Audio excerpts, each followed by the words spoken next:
Olá, eu sou Giovanni de Souza. Hoje são 25 de março de 2021, são 21 horas e 27 minutos.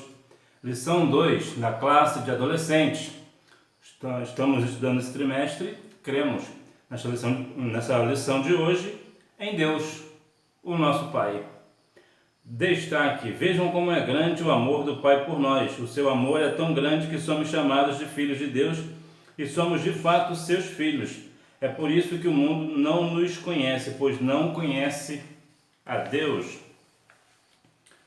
Corrigindo ou refletindo, resposta número 1, a Bíblia. Resposta número 2, o Senhor Jesus disse: bem-aventurados que não viram e creram. Não precisamos ver para crer. Mesmo num ambiente de descrença, o Espírito Santo continua a convencer o ser humano do seu pecado, da justiça e do juízo. Resposta número 3, não. A experiência pessoal com o Deus da Bíblia é essencial para conservar a fé em Jesus.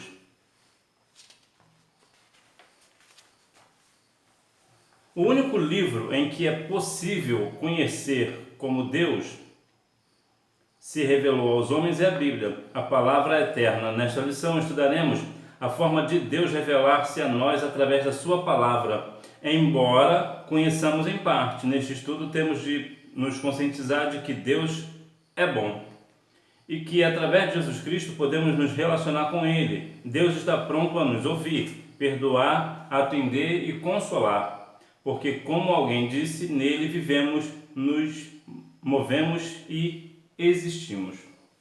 Deus é galardoador daqueles que o buscam, e Deus é um Pai amoroso. E precisamos focar no que a Bíblia diz, que Deus é bom. E veja que, apesar que as pessoas sempre se questionam, se Deus é bom, por que tal coisa está acontecendo? Por que está acontecendo isso de ruim na minha vida, ou no mundo, ou na minha nação, ou na minha igreja, seja lá o que for? Bem, nós sabemos que o homem se queixa dos seus próprios pecados. E uma vez que o homem, a raça humana, se distanciou de Deus, certamente virá a consequência. Vimos que uma vez que alguém se afasta de Deus, se afasta da sua palavra, se afasta do Deus amoroso, ele está sujeito a acontecer as terríveis coisas da vida. Por quê? Porque não tem a segurança do pai, não tem a proteção do pai. É o que aconteceu, por exemplo, com o filho pródigo. Ele tinha um pai amoroso, deixou o pai e tamanha coisa tenebrosa aconteceu em sua vida até cair em si e voltar para os braços do pai. Então veja que Deus, ele é bom, e por ele ser bom, ele é justo. Então ele permitirá você colher aquilo que você plantou, porque ele é bom, ele dá o crescimento. Então veja que quando você semeia algo, certamente você vai colher aquele algo. Ou seja, Deus é bom, mas também ele é justo. E por ele ser justo, algumas coisas terríveis acontecem na nossa vida. Por quê? Porque é consequência do nosso pecado, da nossa falha. É bem verdade que alguns casos específicos, pontuais, são de fato uma provação de Deus, como foi o caso de Jó, por exemplo. Jó não plantou nada daquilo que ele colheu. Aquilo ali foi uma provação de Deus. Deus permitiu passar pelaquela prova. Mas em suma, Deus é bom e quer o melhor para cada um de nós. Apesar que o bom para mim ou para você pode não ser necessariamente o bom para Deus e vice-versa. Então pode acontecer coisas para você que talvez seja ruim para você à primeira vista, mas na verdade é bom aos olhos de Deus. Como Deus aparece na Bíblia? A questão dos nomes. A existência de Deus é declarada na Bíblia, e para nos relacionarmos com Ele, precisamos crer que Deus existe. Sem fé ninguém pode agradar a Deus, porque quem vai a Ele precisa crer que Ele existe e que recompensa os que procuram conhecê-lo melhor. Uma dica legal para nos aproximarmos de Deus é estudarmos os nomes que aparecem na Bíblia para mencionar a sua pessoa. Veremos dentro de instantes algumas questões sobre a questão do nome, que o nome ele tem muita influência. Na cultura hebraica, as pessoas não colocavam os nomes aleatórios, eles tinham um propósito para aquele nome, para pôr o nome. E no caso, Deus, quando alguém chama Deus por um nome específico, foi um nome hebraico, porque ele tem aquela qualidade, né? Tem aquela virtude, aquela característica. Então nós veremos um pouco mais a seguir sobre a respeito dos nomes de Deus, o qual Deus é chamado. Bom, se você crê em Deus, ou melhor, se você quer agradar a Deus, você precisa crer nele, crer que ele existe, é galardoador daqueles que o buscam. Vejam que muitas vezes as pessoas, como eu acabei de falar, se questionam por que as coisas acontecem. Bom, como Deus é justo e Ele vai fazer com que nós venhamos colher aquilo que nós plantamos, tem também a questão da recompensa. Quando você crê que Deus existe e chega próximo a Ele, você certamente sentirá as questões de Deus, a presença de Deus. Por quê? Porque a existência. Porque muitas das vezes as pessoas querem saber sobre Deus, mas se afastam da sua palavra. Não querem saber das situações, querem saber às vezes até da bênção, né? Mas não querem saber do abençoador. Então veja que os nomes, as questões, as características, não adianta alguém querer talvez recorrer a um Deus de amor praticando a iniquidade. As coisas parecem não funcionar, né? Parece que as coisas, existe um paradoxo aqui. Então não adianta eu querer ter um Deus amoroso se eu na verdade só pratico o ódio, se eu semeio o ódio, a coisa que está contraditória. Então veja que nós precisamos chegar a Deus crendo que Ele existe e é galardoador daqueles que o buscam. Então quando você vai para a presença do Senhor, você precisa crer. E por que essa questão de enfatizar o crer? Porque muitas pessoas se achegam a Deus sem mesmo crer. Complete o texto. A existência de Deus está declarada na Bíblia e para nos relacionarmos com Ele, precisamos crer que Deus existe. Sem fé ninguém pode agradar a Deus, porque quem vai a Ele precisa crer que Ele existe e que recompensa os que procuram conhecê-lo melhor. Os nomes de Deus.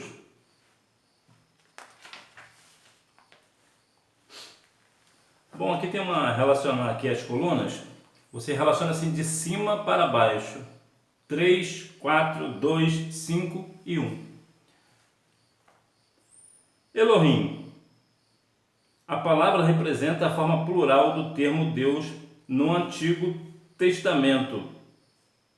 A Bíblia descreve Deus como Criador do universo, mas em comunhão com outras pessoas da Trindade. No caso, aqui seria a questão de Cristo e do Espírito Santo.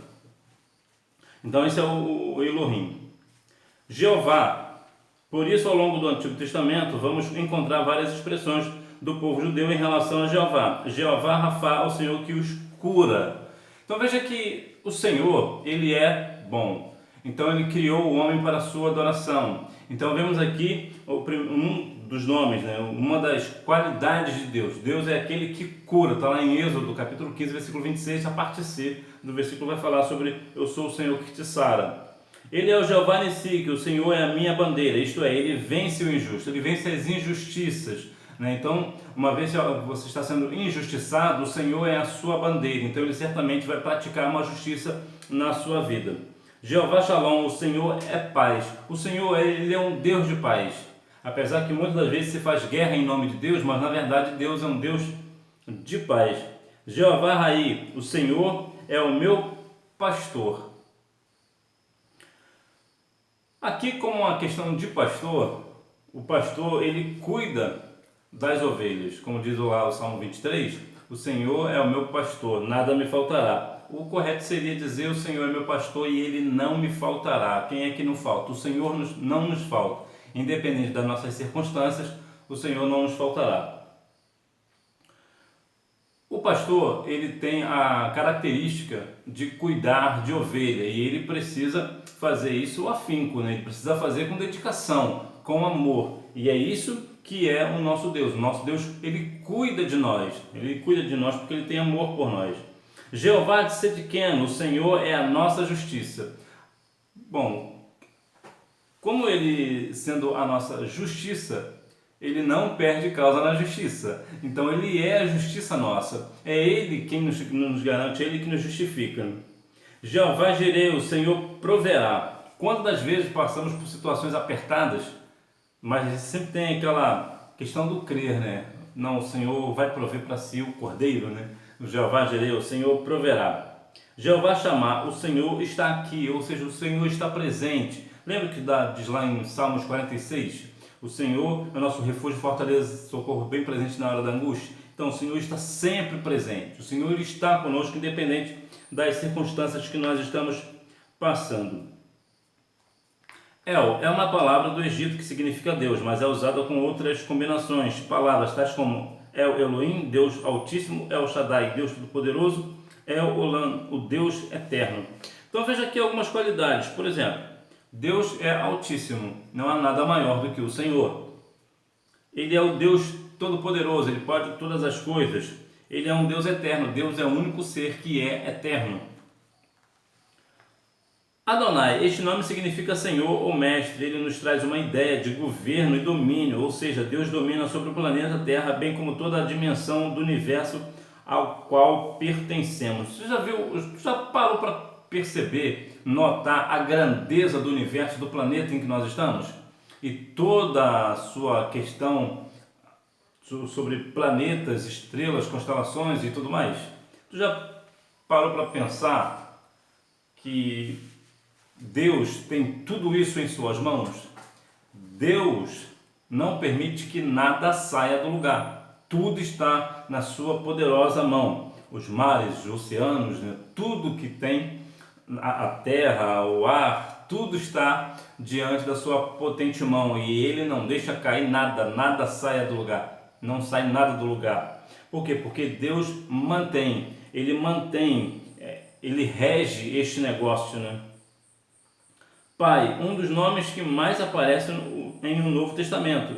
Este descreve principalmente Deus como a fonte de todas as coisas. Aqueles que são alcançados por Jesus de Nazaré podem ser chamados de seus filhos. É um termo que denota o amor do Pai para com seu Filho. Deus nos ama. Deus, Pai, é um Deus amoroso, como já havia falado. E somente as pessoas que aceitam a Cristo como Salvador é chamados de filhos de Deus. Então, se alguém não aceita Cristo como Salvador, ele não é filho de Deus, ele é criatura.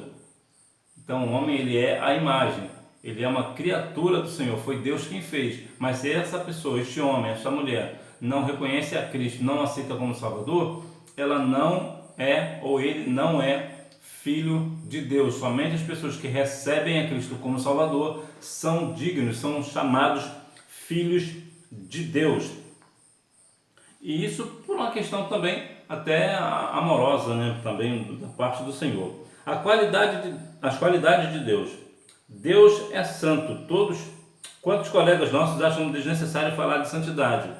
A palavra santidade significa separação. Ora, não é separado das pessoas que amamos ou nos relacionamos, separados de tudo aquilo que contraria a vontade de Deus para nós e consagrados para o Deus Santo. Ou melhor, separados de tudo aquilo que contraria a vontade de Deus para nós e consagrados para o Deus Santo. É isso mesmo. Então veja que Deus é santo e requer de nós santidade, como diz 1 Pedro capítulo 1, versículo 15 e 16. E aqui a questão da santidade significa separação. Não é que você vai ser separado talvez dos seus pais ou seus avós, dos seus amigos, porque não professam a fé em Cristo. Não é isso. A santidade aqui denota a questão de separação do pecado. Estamos separados para Deus. Então nós vivemos num mundo pecaminoso, mas nós estamos separados deste pecado. Nós não convivemos, nós não pactuamos com este pecado. Então, por isso que nós somos separados. Nós somos separados no intuito para Deus, né? Para a glorificação do nome do Senhor. Nós somos separados para Ele porque nós não praticamos o pecado. Estamos separados do pecado. Então, veja que não é aqui uma separação de pessoas, entre pessoas, e sim de pecado. Deus é justiça. Alguém uma vez disse que justiça é santidade em ação. Você acha justo colar na prova? Alguém roubar um conhecimento que não adquiriu? Um colega se esforçou em estudar, dedicou-se ao máximo, mas chega outro que não estudou nem se esforçou e rouba o conhecimento do outro colega na hora da prova. Isto é justo? Deus é justiça, devemos ter fome e sede de justiça. Então veja que sempre tem aqueles engraçadinhos e engraçadinhas que na hora da prova, ou às vezes aquele trabalho em grupo, né? Tem sempre aquele grupo que tem aquele grupinho, né? Separadinho, que sempre faz os trabalhos da escola, mas tem sempre aquele espertinho ou a espertinha que não faz nada, mas diz aquela famosa frase, né? Põe meu nome aí. E você acaba colocando o nome, né? O grupo acaba colocando o nome, a pessoa também toma crédito, recebe até muitas das vezes boa nota sem fazer nada. Você acha isso justo? Não, isso não é justo. Então veja que o nosso Deus, ele é justiça. Então nesse parâmetro, nessa questão, nós precisamos compreender que uma vez que nós não temos o conhecimento de tal coisa, nós não podemos roubá-lo. Isso não é ser justo. Nós não devemos colar na prova, porque isso não é justo. Então, quando nós fazemos algo uma injustiça, por exemplo, nós estamos praticando uma coisa que não é de Deus, que não vem de Deus. Logo, nós não podemos dizer que somos de Deus. Por quê? Porque nós praticamos algo que não é de Deus. Então, Deus é justiça. Então, você também precisa praticar a justiça. Deus é fiel. Deus é digno de toda confiança, pois a sua palavra não falha. Nos círculos da nossa amizade, quem é digno de inteira confiança?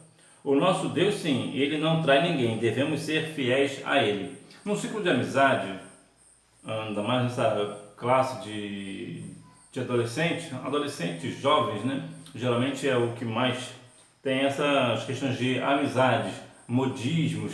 A pessoa chegou agora e já é seu melhor amigo. Bom, você precisa ter cuidado com isto. Por quê? Porque você precisa ver com quem você vai contar os seus segredos.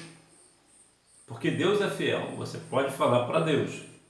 Mas é natural que nós, como pessoas humanas, nós vamos precisar de alguém para desabafar, falar os nossos segredos ou contar algo que fazemos, um erro, um pecado, seja o que for. Mas em quem nós vamos confiar? Então, cuidado com essa sua roda de amigos, porque muitos que se dizem amigos, na verdade, não são. Estão como amigos, falam como amigos, mas na verdade não são. Então, você precisa ter cuidado para quem você vai se abrir. Mas é certo de que você pode e deve se abrir para Deus, falar com o Senhor. Lembra que a Bíblia diz? Entra no seu quarto em secreto, porque em secreto o Senhor te recompensará. Então, você tem algumas situações, tem alguns segredos? Entra no quarto, vai orar ao Senhor, fale com Ele, porque Ele é fiel. Deus é misericordioso. Misericórdia é a capacidade de sentirmos compaixão pelo sofrimento das pessoas, oferecer alívio ao próximo, ao necessitado. Deus se entristece quando, por termos razão, castigamos e desdenhamos do nosso colega que errou para conosco. Assim como uma pessoa erra contra nós, também estamos suscetíveis ao erro. Todos nós erramos, eu, você, todos nós erramos. E muitas das vezes, quando nós estamos com a razão, nós queremos pisar em cima do amigo ou em cima da amiga, queremos fazer dessa nossa razão o recurso ou a desculpa para poder humilhar o amigo, humilhar o irmão ou irmã. Bom, nós, assim como Deus é misericordioso, nós também precisamos ser misericordiosos. Se alguém errou com você, você precisa ter essa questão de se colocar no lugar dele. E se fosse você gostaria? O que você gostaria que fizessem com você numa situação dessa? Faça com o seu próximo. Se você não gostaria que as pessoas pisassem em você e te humilhassem quando você errar, então você também não humilhe ninguém na hora que eles errarem. Então isso é algo de grande ensinamento para nós. Deus é amor. Preste atenção nesta afirmativa. Deus é amor. Amor para Deus não é uma questão ou não de amar. Ele é só amor. Prova disso, ele deu o seu Filho em favor de nós. Deseja que, na mesma medida, amemos o nosso próximo, pois não podemos dizer que o amamos quando não amamos quem está ao nosso lado, a quem vemos todos os dias. Segundo o Evangelho, amar não é um discurso, mas prática de vida de quem tem Jesus como Senhor. Se você não consegue amar a pessoa que está próxima de você, como é que você vai amar a Deus se você não vê? Muitas pessoas dizem, eu amo a Deus, mas odeia o seu irmão. Isso não é amor.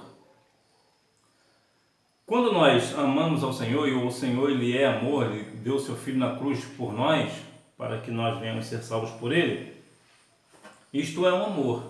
O amor se vê na questão da prática. O amor não é palavras, ele é prática. Então, se você diz que ama o seu próximo e não tem atitude, né, de amor, de misericórdia, de bondade para com o próximo, então você não há verdade em você. E Deus, ele é um Deus de verdade, é um Deus de amor.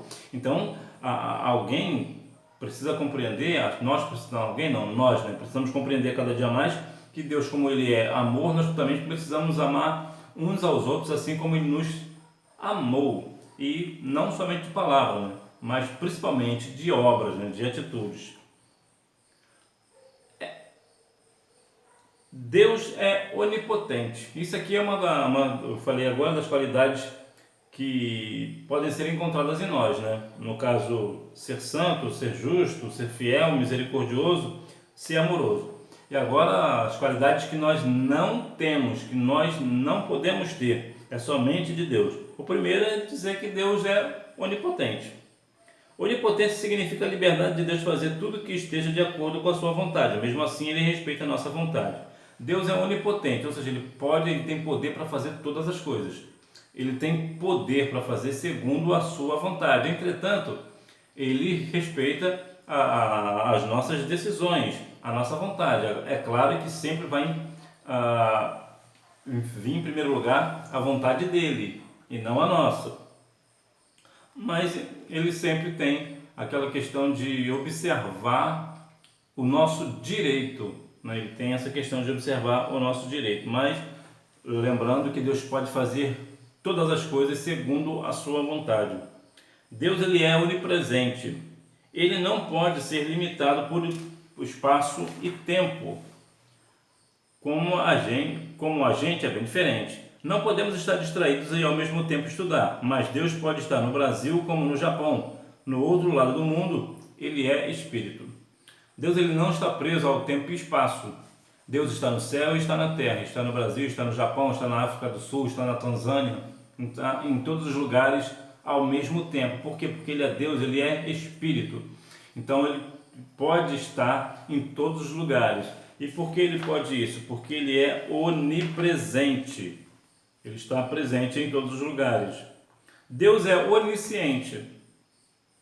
Ele conhece todas as coisas. O conhecimento de Deus é perfeito. Ainda que lêssemos todos os livros do mundo, algo impossível, nós não conheceríamos tudo. Até no nosso meio tecnológico, né, que existe o computador, a rede internet, né, que é a rede mundial de computadores, mesmo se fosse o caso de nós conseguirmos processar todos os dados disponíveis na internet, ainda assim nós não conheceríamos toda a ciência, nós não conheceríamos nada, mas Deus conhece todas as coisas, Ele sabe de todas as coisas, porque Ele é onisciente, Ele conhece toda a ciência, Ele é ciente de todas as coisas, não há nada que Deus não conheça, não há nada que esteja fora do alcance dos olhos do Senhor. Então veja que Ele é onisciente, né? Ele conhece toda a ciência e por esta razão a ciência sempre vai provar a sua palavra, sempre estará de acordo com a sua palavra. O que acontece em algumas vezes é que algumas pessoas mal intencionadas usam a ciência de uma forma manipulada para reprovar ou desmerecer a palavra do Senhor. Mas repito, Deus é conhecedor de toda a ciência e certamente por esta razão, por ele conhecer a ciência sempre vai provar o que Deus disse. Deus é soberano, Ele governa a humanidade como bem lhe apraz. Sua vontade sempre é a melhor, embora nem sempre pareça boa para nós. Isso foi o que eu falei lá no início, né? Às vezes a vontade de Deus pode, à primeira vista, não ser boa para nós, né? Bom, Deus é soberano, Ele governa todas as coisas, tudo está debaixo da sua potente mão poderosa. Então veja que Ele sendo soberano, Ele é superior, Ele está muito acima de nós, muito acima. Então, Ele sabe, e é sempre a vontade do Senhor, que nós estejamos nos relacionando com Ele, reconhecendo que Ele é soberano. O relacionamento com Deus, nenhuma dessas informações terá valor se não conhecermos Deus de todo o coração. Isto só pode ser possível através do seu Filho Jesus Cristo. Quem vê a mim, vê o Pai. Ainda que tenham te apresentado uma imagem distorcida do Pai, um carrasco, um castigador, um opressor, lembre-se, algumas pessoas compreendem Deus de maneira errada, transmitindo ideias sobre Ele igualmente equivocadas. Pode acontecer comigo, como com os nossos pais e com quaisquer pessoas. O mais importante é que Deus, o amoroso Pai, está acima disso tudo. Qual o seu relacionamento com Deus? Qual o tipo de relacionamento que você tem com Deus? Qual o tipo de relacionamento? Como você vê Deus como Pai? Deus é um Pai amoroso ou é um Pai carrasco? É um Pai ranzinza? Como você vê a Deus? Como você se relaciona com Ele? De que forma, né? De que forma você foi apresentado a Deus, né? E de que forma, né, você apresenta Deus a pessoas, né? De qual forma? Quais as possibilidades, quais os caminhos, né? Porque há pessoas, e são muitas, que veem Deus de forma equivocada. Acha que Deus é um Deus carrasco. Acha que tudo que acontece no mundo é culpa de Deus. Tudo que acontece de ruim, né, é culpa de Deus. Mas se esquecem de que nós nos afastamos de Deus. Uma vez que nós estamos afastados do Senhor, estamos fora da sua proteção. Assim como foi com o filho pródigo. Ele ficou longe da questão da proteção do Pai. Nós entendemos que Deus é o Deus de perto e também Deus de longe.